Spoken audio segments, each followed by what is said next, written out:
One of the most important things for any adventurer is to have a place where they can occasionally just hang up their boots and call it a day. No matter where you may roam and all the different things you may experience, you need a place to call home. I mean, for all my time traveling around Skyrim, exploring and doing quests, I have to admit I do get a warm feeling in my heart when I see a homestead with a nice little family like Amryn's. I mean, just look at them. They look really charming, don't they? You're not supposed to be in here. Just not Braith. No, she'll always be annoying.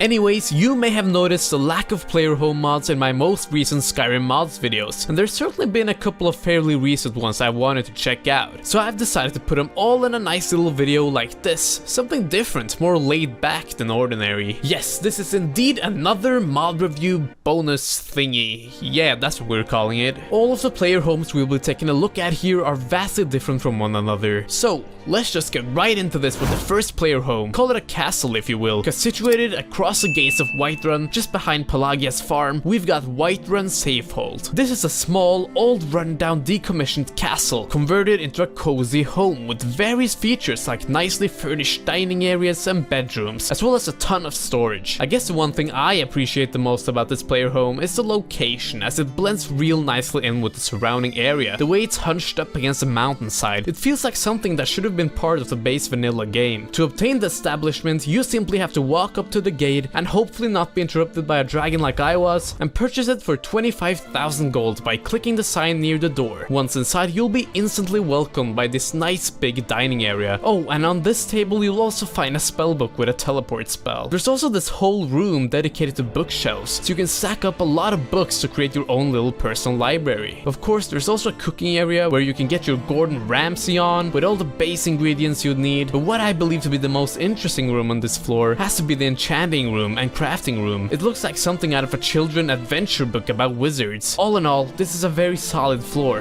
Very nice. But it gets even better once you go downstairs and see the bathing room. No. First take a look at the hall leading into the bathing room. Yeah, that's right. You get a nice little bar for you and your Skyrim homies to down a couple of meads before continuing into the gorgeous bathing room. Tell me you just don't want to chill in here for a bit. It looks like the ultimate medieval bath, as it's decorated with candles, vines, and that atmospheric blue fire lamp thing at the top. For Talos' sake, there's even towels and very aesthetically pleasing bars of soap. Yes, soap! And when I tell you there's bedrooms in here, I really mean it, as there are enough beds for your followers and then some, with these rooms with dorm-like setups of beds. But of course, all of these bedrooms shy away at the face of your very own master bedroom, with its own bathtub or swimming pool, whatever you want to call it, with even more bars of soap. This is indeed a very nice bedroom, befit for the owner of this massive castle. Now, some of you may not be fans of massive player homes, but much to my surprise, it doesn't feel all too massive when inside these rooms. Like, you'll feel like you've got control over the entire home, if that makes sense. There's even an armory where you can rack up what I believe to be hundreds of weapons and armors from your adventures, with special racks and altars for the more special items you get after completing certain quests. That, together with the fact that you can go up the towers and gaze upon the night sky above Whiterun, and the fact that there's a small training ground smithing area up there, makes this deserving of a score of 4 sweet rolls of approval with a bar of soap. But if you're like me and sometimes prefer a more modest setting, then I also think it's worth taking a look at Nordo, not sure how you say that. This is a small A-frame home located west of Falkreath. There's something uniquely nice about triangular shaped hut-like houses, especially in a forest setting like this. Now, as you make your way towards the doorstep, you'll find this note left behind in a hurry by a man named Garrus. It's a letter where it's stated that he and a companion made their way to the nearby Kraktas Keep to clear it out of bandits. Obviously, this means you'll have to make your way there as well. So start by following the nearby path. And watch closely, ladies and gentlemen, watch closely as I killed one orc bandit after another, clearing out the whole castle and defeating the bandit leader, because this is exactly what you shouldn't do, as I somehow managed to walk past the body laying at the path up to the keep. At this point, I'd spent about an hour looking for it, and I felt really dumb. Luckily, after looting the key of Garrus' body, there was some very nice stuff waiting for me back at the house. Gaze your eyes upon what is a very small, simple, but lively looking home. I just really like the lived-in used feel of this place. It's so somewhat messy, but in a good way, and it may not look like it,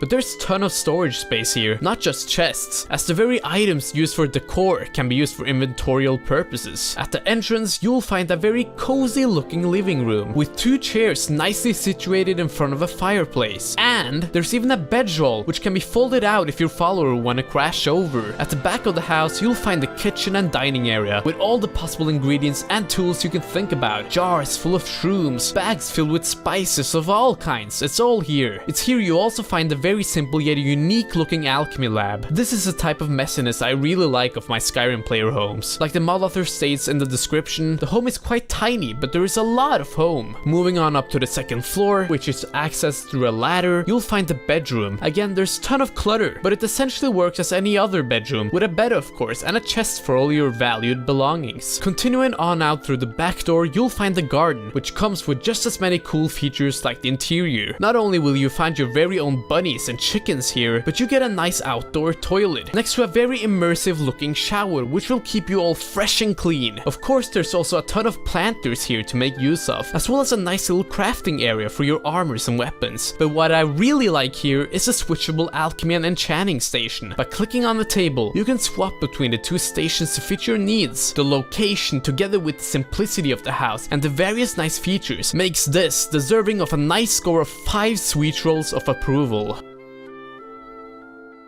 Next, we'll continue in the direction of player homes in very unique locations. However, this time we'll take a look at a medium-sized player home in a small pocket of Oblivion. Yes, this is the player home mod, the Ivy Hall, an Oblivion pocket player home. In order to gain access to this small pocket of Oblivion, you'll have to go to the cave near Helgen to find the spell tome of Kaenor's Retreat in order to transport yourself over there. But if you've got the mod Realms of Lorkhan installed like me, you may find that very cave to be blocked from all points of entrance, so just get the spell tome through the add item menu. Now use that spell and whoosh, you'll find yourself in the atmospheric space of the Ivy Hall, a very special looking player home situated in a mysterious cave-like area. The home itself has all the things an aspiring adventurer might require, as well as more than enough room for a few friends to enjoy a nice feast in this dining area with various spots of relaxation. I really like the color of the walls here, covered by fountains, statues and ivies. It's all very pleasing to the eye. A floor up, you'll find a nice little bedroom that looks nice enough, but it is when you step outside of the base player home itself, that is when you'll be met by some wondrous aesthetics, quite unique when compared to other player homes. Starting with the epic looking smithing area, where the water beautifully flows around the main platform, only lit up by the stunning glimmering light coming from high above. And not to mention the forge itself looks very nice as well, with this cool statue which, I think I might have to censor. Moving on further to what is the cave or garden, I'm not sure. All I know is that it looks amazing with these glowing mushrooms in the middle, lighting up the whole area. This is just a nice place to relax, you know, with a nice book or to eat or do some work in this office area. This whole place is like a nice getaway when in need of a break from Skyrim and all its conflicts. There are a lot of spas here to sit around and relax in. There's even a hot spring and a blue fire thing called the Spirit Forge to use as an enchanting station. It's quite a very magical place, reminding me of those beautiful places sorceresses of The Witcher teleport to, making this one deserving of a score of 5 sweet rolls of approval as well. If you want to see more of this player home, or just like to see some more high quality Skyrim mods footage, then I highly suggest checking out Heavy Burn's video on this player home. I'll link it down below with the mod, which of course you also should install. Next up is yet another unique player home mod, this time by none other than the author behind the Tale of Satampra Zeros. Yes, this is King of Worms, Queen of Dawn by Slimesire. This actually came out before Satampra Zeros, and I'm very happy I finally got to try it out, because it's something different, alright. It's something more than just your ordinary player home. The ancient slowed necromancer Gulub delighted in using the Daedric Prince Meridia's beacon as a keystone to his sunken lair. Now, however, Gulub lies long dead, and the beacon is lost to time. That is until you, an adventurer, starts off this quest by going to the resting grounds. The level design here is actually kinda similar to what's to be seen in the Satampra Zeros mod, which is a very good thing, but the enemies aren't nearly as powerful. Even I managed to defeat these foes pretty easily. So from here on, you want to make your way to this part of the cave right here, where you'll find this intriguing looking stone. From here on, it's actually up to you to choose which way you want to go. Will you restore the light of dawn, or will you choose to condemn it and further the soul's abominable research? The first time I went with the more good option, where I returned the stone to Meridia's shrine, and by honoring my lady's will, I was granted access to the Chantry of the Dawn, a beautiful little home with all the essentials you'd need. There's also this special vibe here, with some sort of bells chiming in the background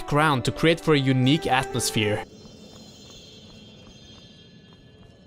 After entering up the stairs from the shrine, you'll see the smithing area with a bunch of mannequins and racks, as well as a custom container for all your vaunted relics. Not only are there custom containers here, but custom enchanting, alchemy and smelting stations as well, like the Light of the Magna Ghee for enchanting, or the Botanical Splendor station for all your alchemy crafting, located in the kitchen room, where you can also make offerings to the hallowed dead in return for rewards. One thing I really enjoy here is the custom vegetation the slime sires added. The way these flowers and plants sway in the wind looks really nice and adds some life to the place. On the other side, you'll find the bed along with a portal in case you want to go back. This really feels like a player home for the righteous soul, but if that's not the path you want to go with, then instead of returning the strange stone to the shrine, you can take another route to this place and offer the stone to this pedestal to continue Gulub's work and gain access to his trashy and plague pit. Yes, with the mod comes a second player home for you dark necromancer type players out there. You can probably already tell that this place is indeed very different from the first one. Both the vibe and the look of it's completely different with all the green smoke, not to mention the colossal bridge in the middle made out of a big skeleton. The bridge leads to a room with a throne befit for any powerful wizard of the dark arts. On the table you'll find a spellbook that allows teleportation to and from the pit, along with a strange book written in the language of the Slowed. Most of the decor in this place is of that same mysterious dark vibe, with weird statues and skulls. Of course you'll find a smithing and crafting area here as well, with a bunch of custom containers and storage units, like this one called the Spectral Armoury. On the other side you'll find the Altar of Salts that'll conjure a thrall in exchange for Daedra hearts and salts. So you do get some really cool features out of this place. It's not often you see a player home mod as creatively put together as this. As can be seen through its mods, Slimesire knows what it's doing, so the King of Worms Queen of Dawn mod gets a nice score of 6 whole sweet rolls of appreciation. Moving on to the last player home mod of the video, we've actually got one from outside of Nexus. Yes, one of you guys actually recommended I check out some of the mods from this one mod author called Misuzu, and by looking at the screenshots, the mod Armoury Manor is the one that really piqued my interest. The different look of it and the idea of a place outside the lands of Skyrim, similar to the Ivy Hall mod, made me want to check it out, and I'm glad I did, because trust me when I tell you, I had no idea I was about to experience something truly magnificent. The mod comes with a ton of stuff, which I probably should have known by the sheer size of the file. Anyways, to get there, you simply have to go to Dragon's Reach, where this white raven will be waiting for you. Activate it and watch as you get transported to what can only be described as a paradise. The first thing you'll probably notice as you cross this bridge is the very manor itself, which from the outside looks nice enough. It's got a high class look to it, but it is when you get inside you start to get an idea of all the work put into this mod. On the first floor, you got a nice little fancy dining room next to a very nice looking kitchen, along with this nice plate of freshly baked sweet rolls. There's some nice clutter and objects here, including this somewhat immersive looking water tap, and these glasses, and that fishbowl thing, which for some reason is empty, not that it really matters, as well as this big stove, well fitted for use by the greatest of chefs. It's certainly a nice enough floor, but moving on to the second floor it gets a bit more interesting, with this bathroom looking like it's been made for the divines. Just imagine taking a nice bath in this tub, surrounded by all these beautiful leaves and plants. There's a sink as well, and a toilet with a lid that, just get a hold of this, can actually be lifted up and down. Wow, that is indeed the finest toilet I've ever seen in a game of Skyrim. In the room next to this one is the bedroom, decorated with all kinds of paintings, containers and furniture of noble creation. There's certainly not much to complain about with a bedroom like this. The last room on this floor is some kind of an office area, or just a place to hang out with your Skyrim buddies, as there's both cards and board games that indeed look very aesthetic. If I'm not wrong, these are certainly from The Witcher. Now, much to my surprise, behind this bookshelf was an intriguing looking button, and I asked myself, what could it lead to? Some new function? Perhaps a secret room? Upon pressing it,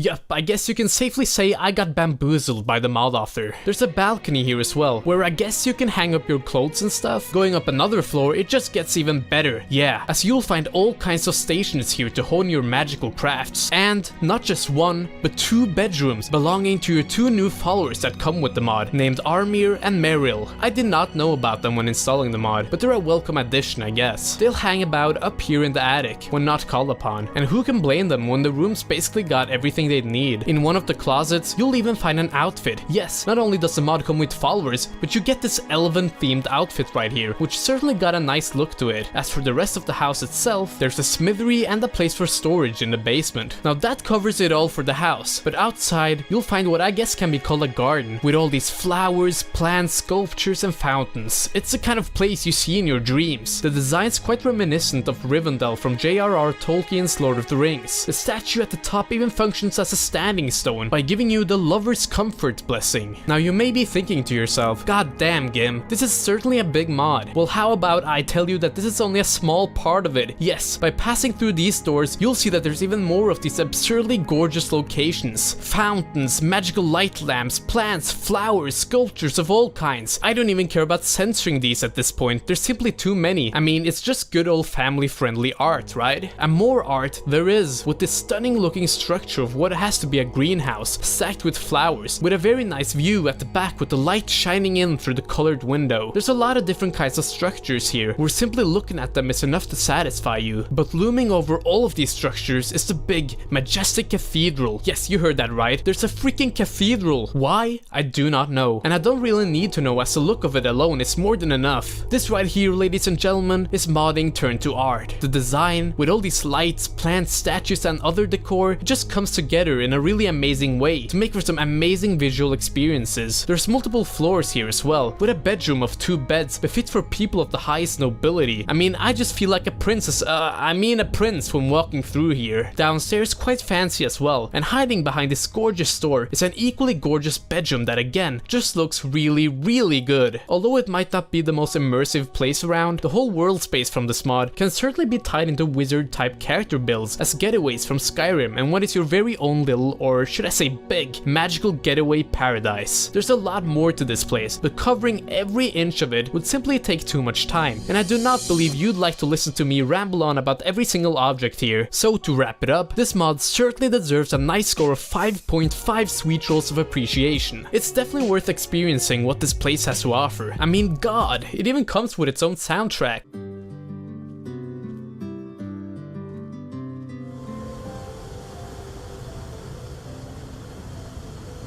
Alright guys, thanks for watching. A like is always appreciated. This has been Gim. May your road lead you— wait, what's that? Is that a letter? Oh wait, it's a new mod? Laboratorium?